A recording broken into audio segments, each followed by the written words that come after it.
Hey everyone, Glenn here from mindovermenieres.com. So today I wanted to talk to you a little bit about the lifestyle changes that are known to improve Meniere's disease symptoms. Now I want to be clear that this is not going to be the end-all be-all of your treatment, but many people do respond very positively to making certain lifestyle changes. Now I also should acknowledge that many people do make these lifestyle changes and they still don't get the level of relief that they're looking for, but everyone is better off by making a few simple changes to the basics of their lifestyle. So we have a few goals here. The first goal is going to be making temporary changes to eliminate all of the common Meniere's disease triggers from your environment. So there are a lot of specific variables that can exacerbate and trigger your symptoms, and everyone experiences this differently, but there are many in common. And so the first step is going to be temporarily eliminating everything that commonly triggers Meniere's disease symptoms.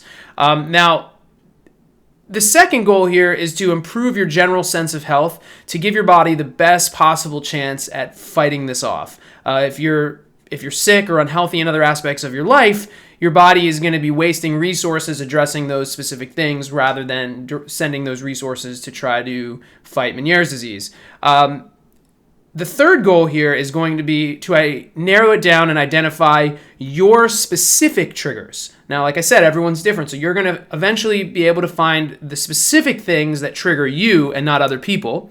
And the fourth goal here is going to be to try to discover the things that make you feel better and to add a lot more of that into your life. So it's a pretty simple process. I'm not going to address anything medical here. So obviously, first you're going to want to find a doctor. Specifically, I recommend looking for a highly rated neurotologist, which is an ENT doctor who has subspecialized in treating balance and hearing disorders. And they tend to have the most experience treating and diagnosing Meniere's disease and other vestibular disorders. And you can find a highly rated one near you on healthgrades.com. So make sure to find a good doctor to coordinate your medical treatment.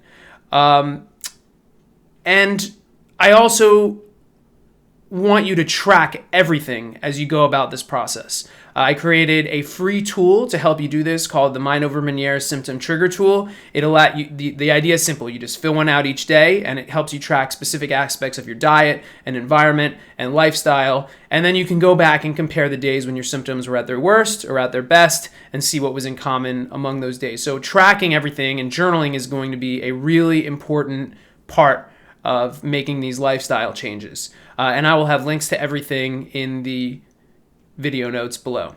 Okay, now let's get on to the lifestyle changes themselves. So the first change is going to be improving your diet. Now, many of you probably know that sodium or too much sodium can be a trigger for a lot of people.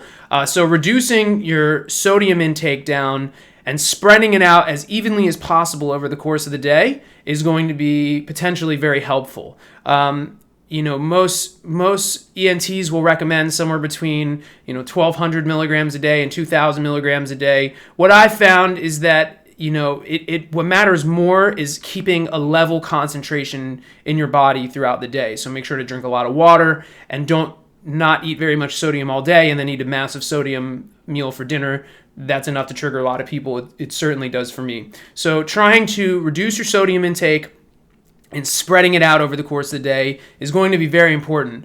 To do this, it's going to require a shift in thinking of how you purchase food. Obviously, you're going to want to start reading the FDA nutrition labels on everything you buy at the grocery store. A lot of times you can find one brand versus another of the same product has less sodium. So just get in the habit of checking sodium content on all the foods you eat, and keep in mind that all the parts of a meal are going to factor in.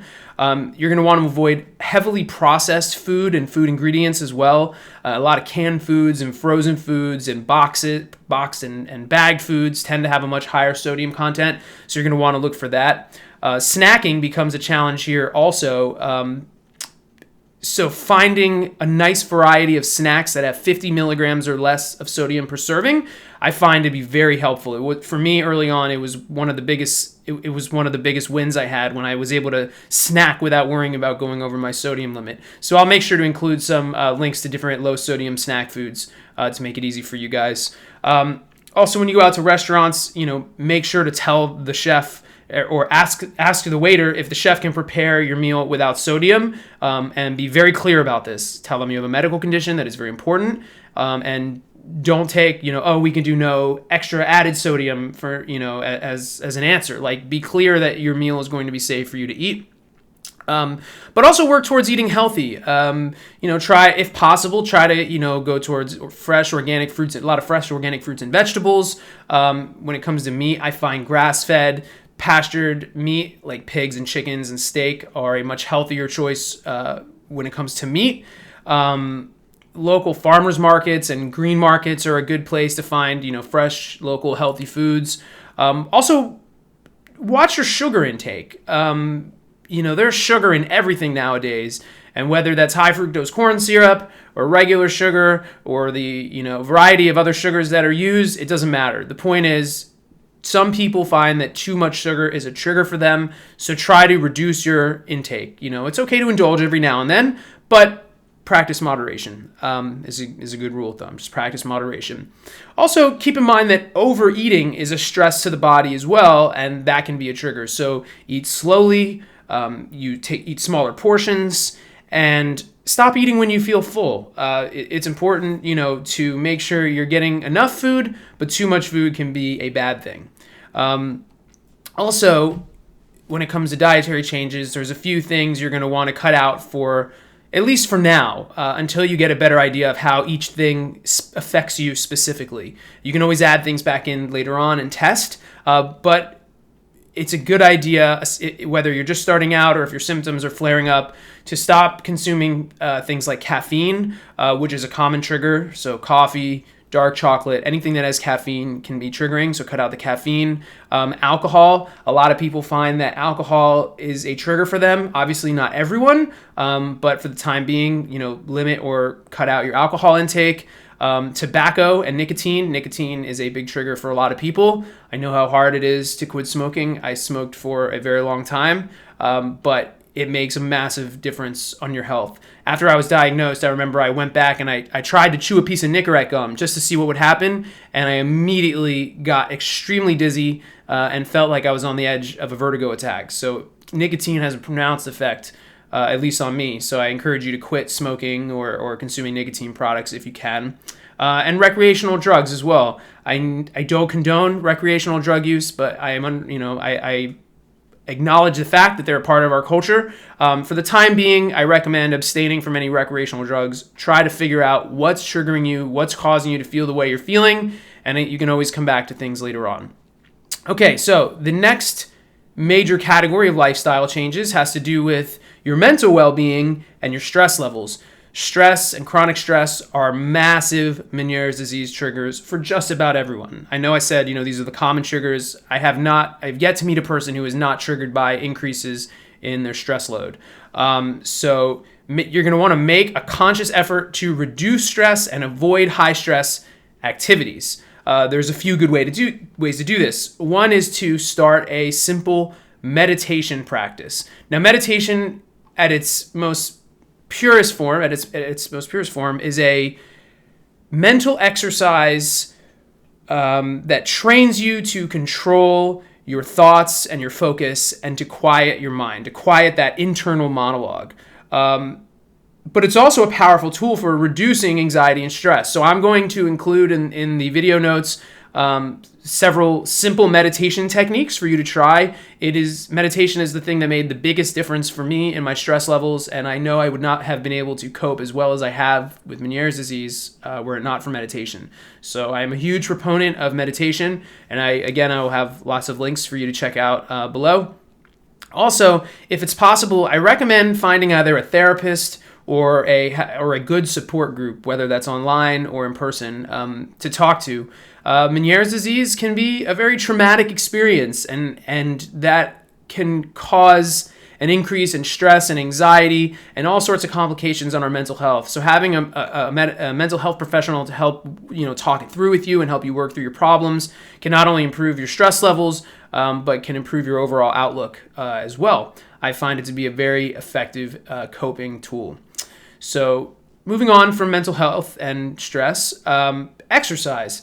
Obviously, there's going to be some challenges here when you're having a lot of vertigo, it's going to be very difficult to just start exercising, but it's very important.